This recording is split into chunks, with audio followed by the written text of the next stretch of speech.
I wasn't looking for pneumatic tunnels when I started this investigation. I was researching infrastructure gaps, the unexplained silences in city planning records, projects that appear in documentation and then vanish without any completion notice, construction timelines that don't hold together when you measure them against what was supposedly achievable at the time.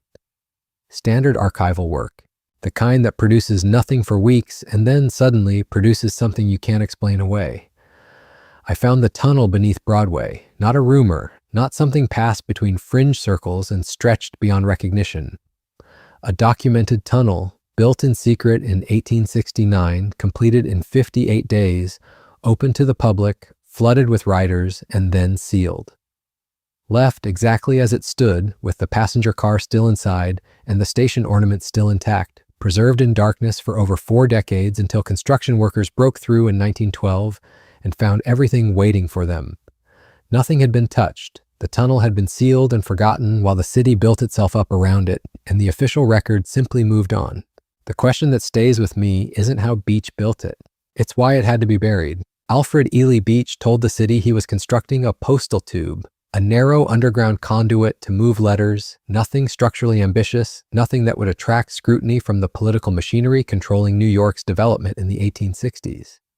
Under that description, he excavated a full passenger transit tunnel, 300 feet long, 8 feet in diameter, running beneath Broadway from Warren Street to Murray Street. He paid for it himself. $350,000 in $1870, the equivalent of several million today, spent privately and without public authorization beneath one of the most heavily monitored urban environments in the country. The tunnel was finished in 58 days. Sit with that number. 58 days to build a functioning tunnel beneath an active city in secret, using equipment we'd consider primitive by any modern standard. The official explanation credits Beach's tunneling shield, a boring device he adapted from existing engineering designs, plausible enough on its surface.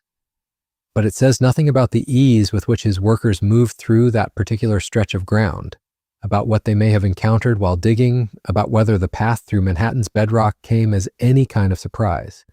We're told nothing unusual was found. Standard soil, standard conditions. We're told this once, and then the record moves on. What they built at the end of that tunnel was not what you'd expect to find underground. The station was lit by zirconia lamps. The walls held painted frescoes. There were easy chairs, decorative statues, a functioning goldfish pond.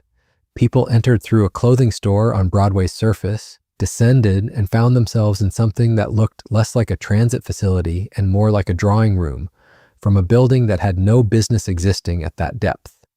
A 44-ton blower, which the workers had nicknamed the Western Tornado, drove the car through the tunnel and then reversed its baffles to pull the car back. Simple in principle, extraordinary in its execution. During its first 2 weeks, the Beach Pneumatic Transit sold over 11,000 rides. By the end of its single year of operation, more than 400,000 people had ridden it. The public wanted this, the technology worked, and then the political machinery decided it wouldn't be allowed to continue. William Tweed, who controlled most of what actually moved through New York's government at the time, refused to support any expansion. Beach eventually gained proper authorization in 1873, but by then the financial collapse of that same year had gutted investor confidence. The tunnel was shut down, the station was sealed. Inside, the passenger car was left exactly where it was, not dismantled, not relocated, sealed in place as if whoever made that decision expected to return. They didn't, or if they didn't bring anything back out. In 1912, excavation crews digging what would become part of the modern subway system broke through into Beach's tunnel. They found the original boring shield at the south end, exactly where it had been left. They found the wooden remains of the passenger car. 40 years of sealed air and darkness had preserved both. Nothing disturbed, nothing removed. The plan was preservation. The boring shield and one of the carriages were pulled from the tunnel with the stated intention of being kept. And then they disappeared. Neither has been accounted for after 1918. Not destroyed, not misfiled, not mentioned in any subsequent inventory. Simply gone within 6 years of being rediscovered. Physical proof of what existed beneath Broadway unaccounted for. The New York Historical Society commissioned a commemorative plaque honoring Alfred Beach, intended for installation at City Hall Station.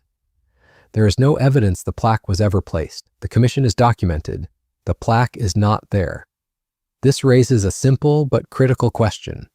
If the tunnel is considered nothing more than a charming Victorian footnote, why does the physical evidence of it keep vanishing? The official explanation is administrative chaos, poor record-keeping during rapid urban development, transfers that fell through, organizations that changed hands, acquisitions that nobody tracked properly. Any one of these is individually plausible, but the pattern repeats with unsettling precision. Evidence surfaces. Evidence is designated for preservation. Evidence disappears. The record goes silent. While Beach's tunnel was being sealed and its remnants were quietly disappearing, something else was being constructed underground. In 1897, a pneumatic mail network opened beneath New York.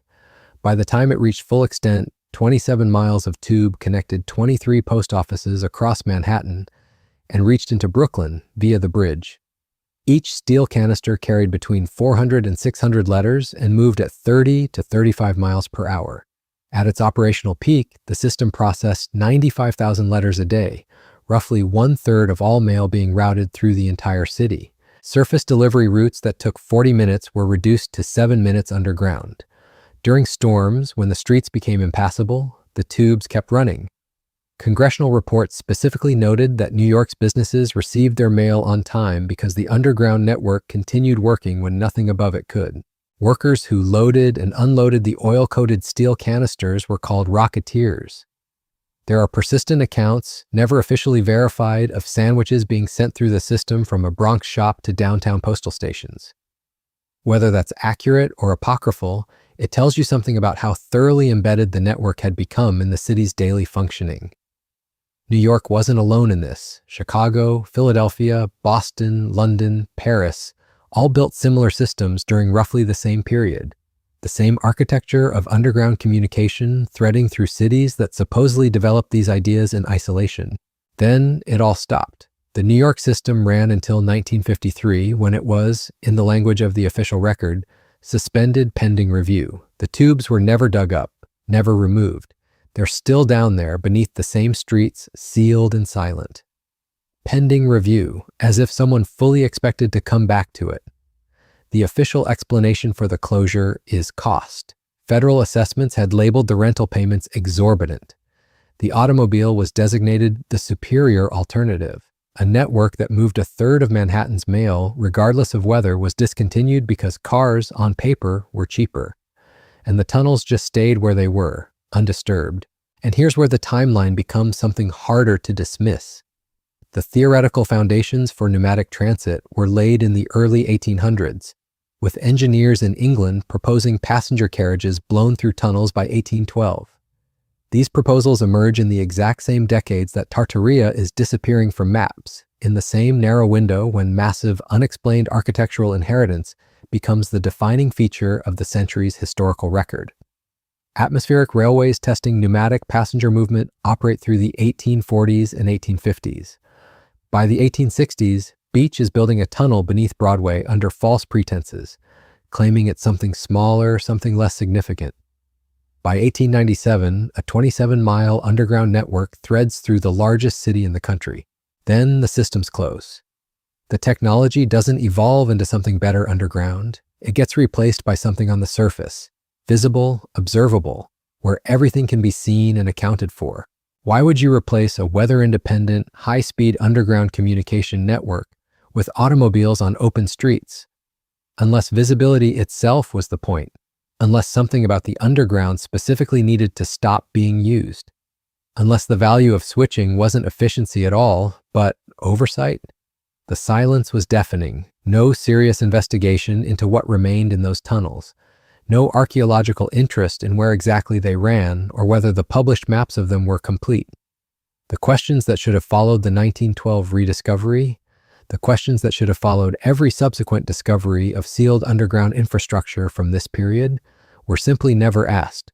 Across different cities, different systems, different decades, the pattern holds. Infrastructure appears underground, proves itself, and is sealed. Physical evidence is designated for preservation and disappears. The records go incomplete at precisely the critical points. I don't have definitive answers. I'm not sure anyone does. But the tunnels are still there, running beneath streets we walk every day, beneath the infrastructure we think we understand. Beach's tunnel was mostly absorbed into the modern subway, but there are unverified accounts of a section still accessible by a manhole on Reed Street. The mail tubes beneath Manhattan have not been excavated. The boring shield is unaccounted for. The plaque doesn't exist. The review never came. What were they sending through those tubes before the official postal networks? What did Beach's workers actually find when they cut through 300 feet of Manhattan's subsurface in 58 days? And why does the record go quiet at precisely that detail? What else was built underground during the same decades those systems were constructed? In the same period when the maps were being redrawn, an enormous architectural inheritance was being attributed to miraculous industrial progress? The tubes are still down there, sealed beneath everything we've built over what we decided to forget. Pending review, in the language that means no one is coming back. Once you see it, you can't unsee it. The underground was used, sealed, and the evidence of what it carried was quietly removed before the right questions could be asked.